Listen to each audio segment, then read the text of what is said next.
Hey guys, I'm back for my second short video, and what I'm going to talk about in this one, the title is How Many People Are Affected by Food Allergy?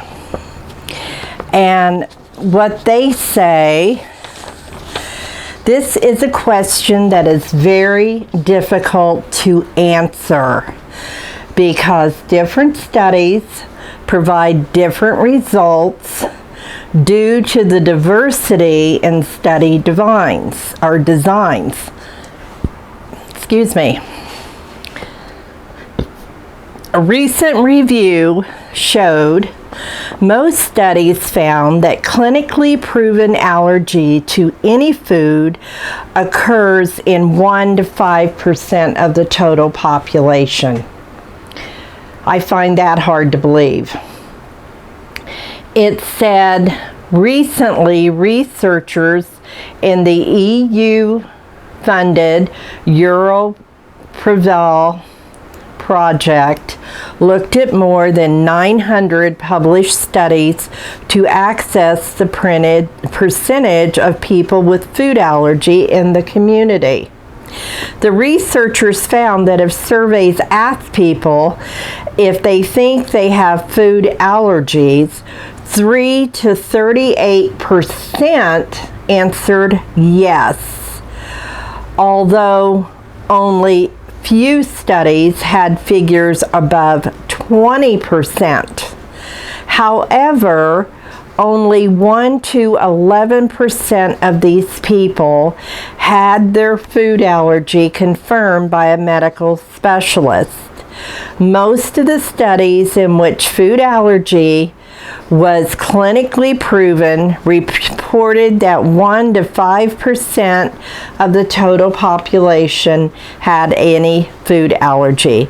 So there is a very large gap between the number of people who think they have a food allergy and the number of people who are diagnosed as allergic.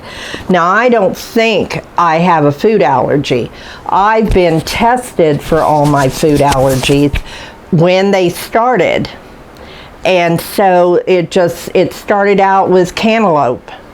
And then each time I went to the allergist, to be honest, my first allergy was not to a food, but to sagebrush because of where I lived. I lived in Nevada at the time, and all I could breathe in was sage dust. And because of that, it destroyed my lungs and gave me asthma. I could not go out of my house for 2 years, so I was a mess. And then after that, I became allergic to cantaloupe. And then as time went on, I started becoming allergic to other foods. So that now I have 8 foods that I am allergic to, with corn being the most prevalent, of course, because it's in everything. So it goes on to say here that many people believe that the number of people with food allergy is increasing. It is also an impression gained by the doctors running allergy clinics that the occurrence of food allergies change with age and varies across different geographical areas. However, we generally lack research results that can clarify whether this is in fact true. Well, in my case, like I said, the sagebrush that I was breathing in destroyed my immune system to the point where I was on allergy shots for 2 years, which did not help because of the damage that was done. I was taking the highest injection you could possibly get when they were giving me those shots. They said they had never had anyone with that severe of allergic reactions before. So I was an unusual case at that time, but it did not help. What happened was I had to leave the state due to the fact that if I stayed there, I probably wouldn't be sitting here talking to you guys right now. And as I said, I started developing food allergies left and right. It's been a nightmare because I never know what food I would become allergic to at that time. So anyway, what it's going into next on this little sheet is children and food allergy. And it is an impression gained by allergy doctors that milk and egg allergies are among the most common kinds of food allergy in children. At the age of 3 to 5 years, many of the children with milk and egg allergy have outgrown their allergy. Other foods frequently causing allergic reactions in older children are peanuts, fish, and tree nuts. And those allergies usually last a lifetime in children. Adults and food allergy. Now this is a little bit of the one thing I'm going to be talking about in a different video. It says, clinical evidence suggests fruits and vegetables, tree nuts and peanuts are responsible for most allergic reactions among adults. Most of the allergic reactions among adults start because of cross reactions resulting from allergies to pollen or latex. Now I was interested in this because because of the sagebrush, I do have a lot of pollen allergies that this year they have blown sky high.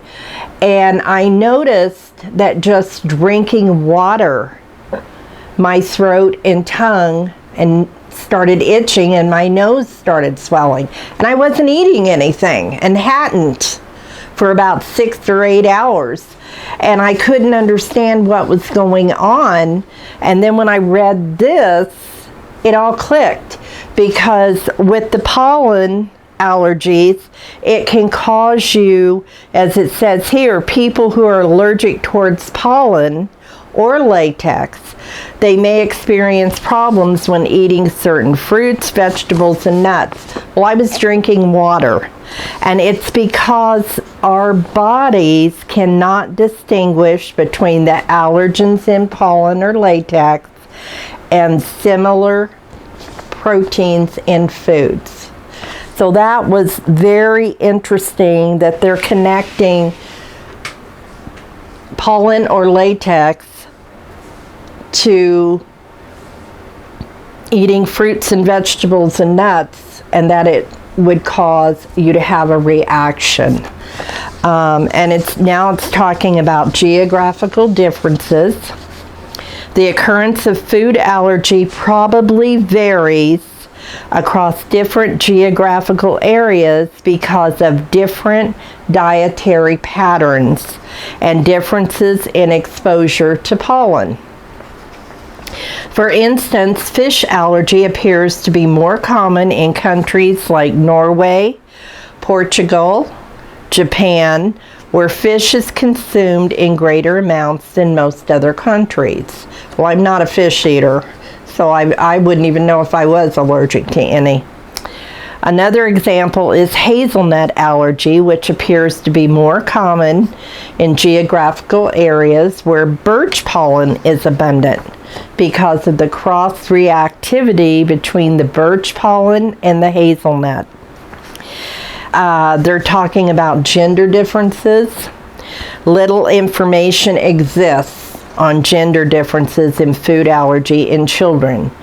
In adults, an impression gained by allergy doctors is that food allergy is more common in women. However, it is not known whether this gender difference is due to physiological differences or to differences in health-seeking behavior between men and women. Now, all of this information is really, really interesting, and in my next video I will tell you where I located all this. It was a food allergy site, I think it was a corn allergy site, and it happened to have all this information to do with any food allergy. And it gives you information that you can look up where they found this information. It says here that the website is maintained by the Institute of Food Research. So there is an institute that is researching food allergies and food hypersensitivity, or whatever they want to call it. Now on this last sheet, it talks about anaphylaxis. And this is part of that. It's giving you information on it. And it said anaphylaxis is an uncommon, acute, potentially life-threatening and sometimes fatal allergic reaction involving the whole body. The skin itches. The affected person becomes unwell and dizzy. They feel their heart beating. They feel nauseous, and everything may go black. At the same time, they may get nettle rash, hay fever, and suffer an asthma attack. Their blood pressure may drop, and they may faint. Untreated anaphylaxis can rapidly result in death.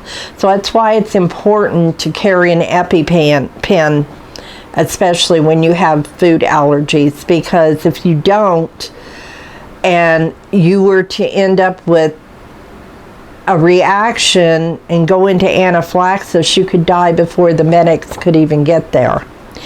It says in Europe and the US, peanut and tree nuts are the foods most commonly reported to cause life-threatening reactions.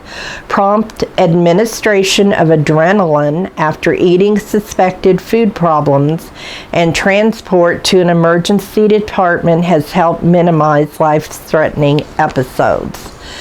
So, that's it for this little video, and I hope it's helpful. Please be sure, guys, to leave me a comment. If you haven't subscribed already, please subscribe. And I hope you like this little video, and hit that bell for notifications when I upload new ones. I'm going to be doing it for sure. I know at least 2 more short videos like this. So until next time, guys, take care of yourselves and stay safe.